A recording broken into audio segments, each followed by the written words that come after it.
Okay, so this is regarding the immigration policy and the kind of Islamic hatred that is there in Europe and in the West, and especially in Europe. And we also see some parts of the same in Kerala. We also see some parts of that in Assam, and Assam is a very important state for that. So, what is basically it? So, first of all, we know that the uh, every identity, to be specific, needs to protect it. And by whether it is your ethnicity, whether it is your language, whether it is your race, religion, anything. So, if you attach yourself to an identity, I would call yourself as a conservative. Because to be frank, your identity doesn't make a difference to the world in general. However, you have an emotion towards your identity, and especially if it's not a political identity, then further I would call you as a conservative, as a nationalist, or anything like that. Now, your identity may be your religion, maybe your caste, culture, or maybe a combination of that. Usually, it's a combination of that. So, you are attached to your identity. Now, if immigration happens, what happens is that people who do not share your identity flood the areas where you are living in. This can lead to total destruction of your let's say a total destruction of your culture, or can affect in little ways in your culture, or can expect to a large extent in your culture, can have a large effect on your culture. If the immigration that is happening, or the other culture, the outside culture that is coming into your land, and land specifically, and taking your resources, etc., it is also seen as an economic invasion. Now, why the Europe, Assam, etc., they are having this the hatred against Muslims, to be specific. It's not, some people say it's because of terrorism, and terrorism can be an attribute to it. As we know, since the advent of Muslim immigration, the Islamic terrorism, so to speak, has shown its effect in Europe as well. We know about the Paris attack, we know about the shootouts in Germany, we know the shootouts in London, to be specific. We know the shootouts that happened in America as well.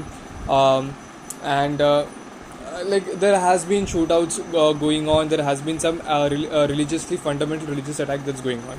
I'm not denying that there isn't any other religion that's doing that. I'm not going into that aspect. I mean, Hitler, okay, what to say, Europe is certainly more peaceful today than it was during the Hitler's Germany, and that was for the same reason, for preservation of race.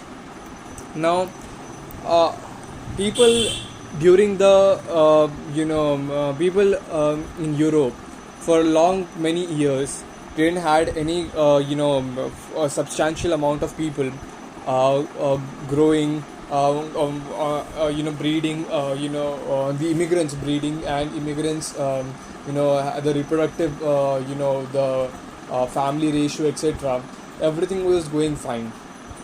Some people say it's because of religion. Let me tell you, in Europe, it's not because of religion. Because to be frank, and especially even in America, many people think that Trump is it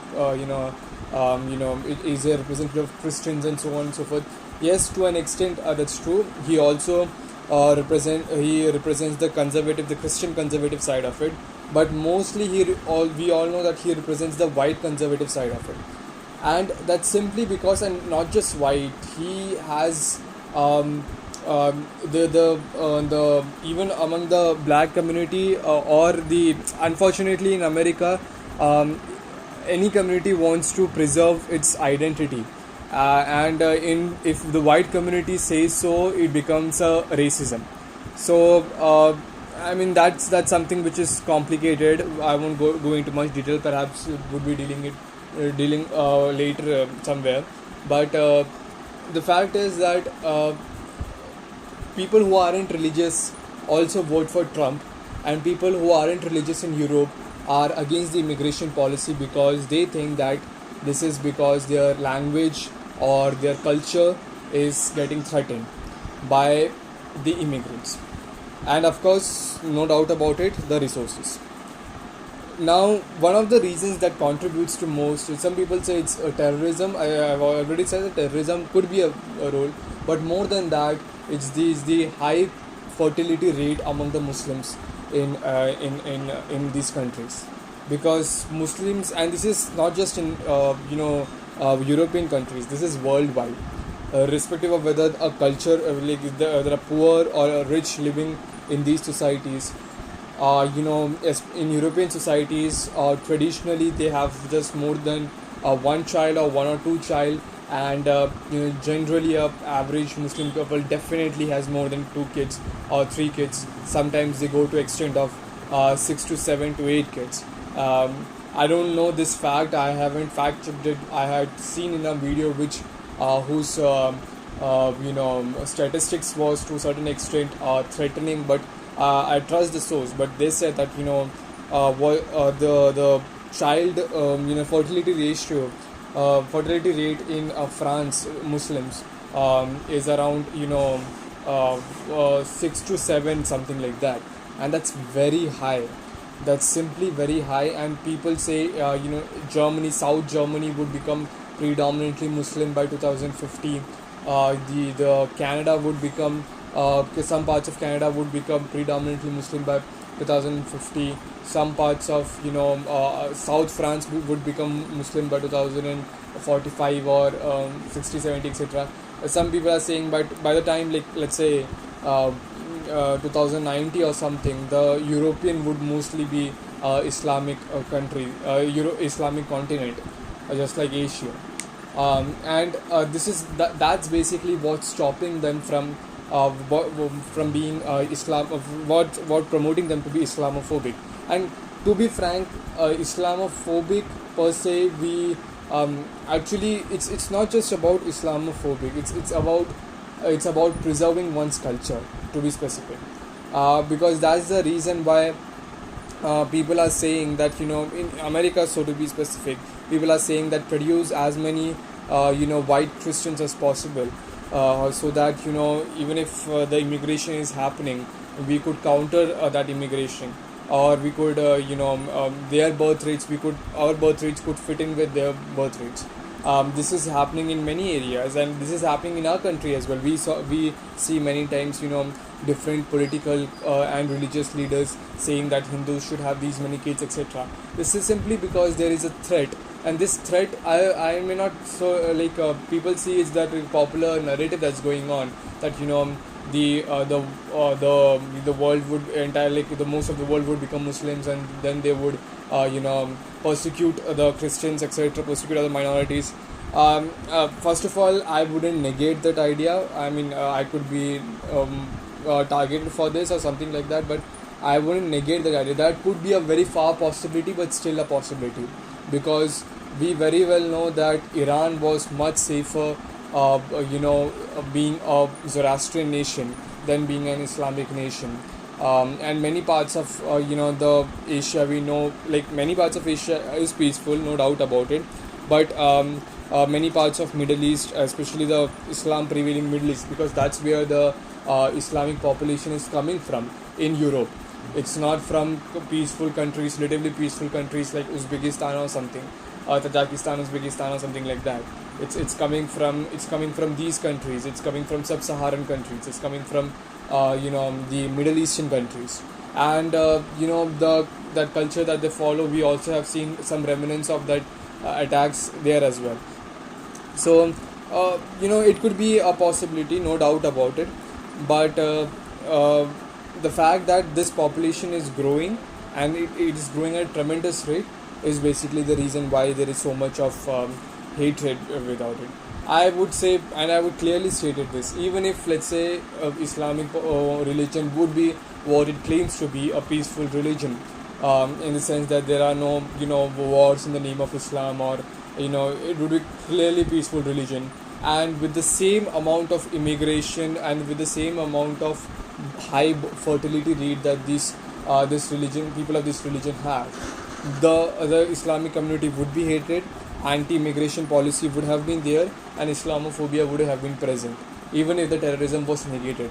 Because I guess the main reason, terrorism is definitely a reason, but it has not shown its effect in Europe that much. But what it has shown is the high fertility rates, and this is something which is highly unacceptable, and people definitely see that the culture is taking over. Now, you have 2 to 3 reasons basically to stop this. First of all, you could have a violent way of attacking mosques, burning mosques, etc. That's happening in Europe as well. And to be specific, this is not happening by a conservative side of religion in Europe. I guess conservative in Europe have felt have by their history they have also been criticized heavily, and they have found that they won't resort to these methods. It's usually those who are not so religious yet they want to preserve their culture, those who are attacking these things. And if you go by the fact, so if you go by cases as well, so it's basically not the religious side of Europe per se, because Europe is hardly religious anymore. But it's basically because of the conservative culture side, because Europe is conservative in aspects of its culture, even if it's not following its religion. It's definitely on the aspects of other part of its culture is definitely following it, and people therefore are against immigration. So one thing could be that you ban immigration, you weaker down immigration. Secondly, it could be that you stop one particular community to say that you should not have this much fertility rate, or you could give, and this would be perhaps better because that would be discriminating. You could say to all the communities that at least it would maintain the status quo. You could say to all the communities that you have this much, you should have only this much rate of population or fertility rate, like 2-child policy or 1-child policy, etc. Of course it has its own consequences, but yeah, that's basically that would basically do. Or you could basically have something like violent forces, etc. Technically speaking, democratic countries, I don't know why, I simply don't know the reason why democratic and liberal countries don't want to force it, and perhaps this is seen to be a character of democracy and seen to be a character of choice and liberty and so on and so forth, that you cannot basically have 1-child policy or 2-child policy in a democratic country. It seems undemocratic. So that's the reason why the people are saying to the country, to the religious leaders and the conservative cultural leaders, etc. in Europe as well as in India. They're saying that have more kids to the community. It's happening everywhere. They're saying that have 4 kids, 5 kids, 6 kids, or that's simply because you have to maintain that level of immigration. Now, will that stop to a certain extent? Well, it would have more of problems, as we know that burden on economy would be there and so on and so forth. But it depends. It depends about what kind of a country do you want? Do you are more lean towards economy, or you are lean towards your culture? Many times people won't be thinking about the culture until it faces a challenge, and it won't face a challenge until there are substantial majority of these people who are immigrants facing a threat to their culture. Until and unless it becomes a substantial majority, people don't feel the need of taking any action to it. So that basically becomes a part, and then there is aspect of being a liberal. So to be frank, you have different notes of the conservativeness, because conservativeness is basically attachment towards identity and propagating one particular identity and not and favoring one particular identity over the other identity and propagating that identity. So basically this is what conservativeness means. So for example, and you could be in any aspect, you could be conservative in terms of language, which we see in Tamil Nadu when they don't want people Hindi to be imposed on them. That's because they care about their language. That's because they want to conserve their language, preserve their language, and propagate the language, etc. And that's the reason they don't want to basically have an influx of the other language. So you could be conservative on the aspect of your language. You could be conservative on the aspect of your the dressing sense. You could be conservative on the aspect of your religion. You could be conservative on the aspect of your ethnicity, tribe, and so on and so forth. What is happening in Northeast? Why many Northeastern countries don't want people to come and settle in Northeast is because they want to preserve their cultural and tribal identity. So it depends upon what kind of identity. And then there is of course identity which is called as nationalism, which basically depends upon the national identity. Now if you are a cosmopolitan, or if you are a person who actually doesn't care about much about identity, then you basically want to have fun and just have welfare, and you don't care about the following identities. No language, religion, caste, etc.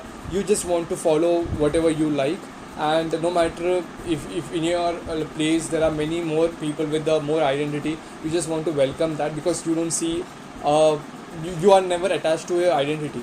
So what let's say if you are in Tamil Nadu, and if you are, let's say, allowing people to come in, and you're Hindi speaking people to come in, and you are speaking in Hindi with them, you are facilitating their demands and so on and so forth.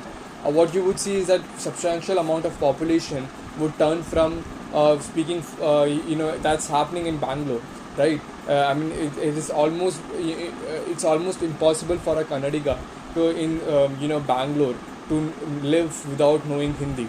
It's becoming impossible, or at least English. So Bangalore is in Karnataka. It's a Kannadiga, Kannada language is spoken there with Kannadigas. Yet it's becoming almost impossible or difficult to not survive with Kannada alone. You at least need to know Hindi or English. So because of all these reasons, we could say that it depends upon how liberal or conservative you are.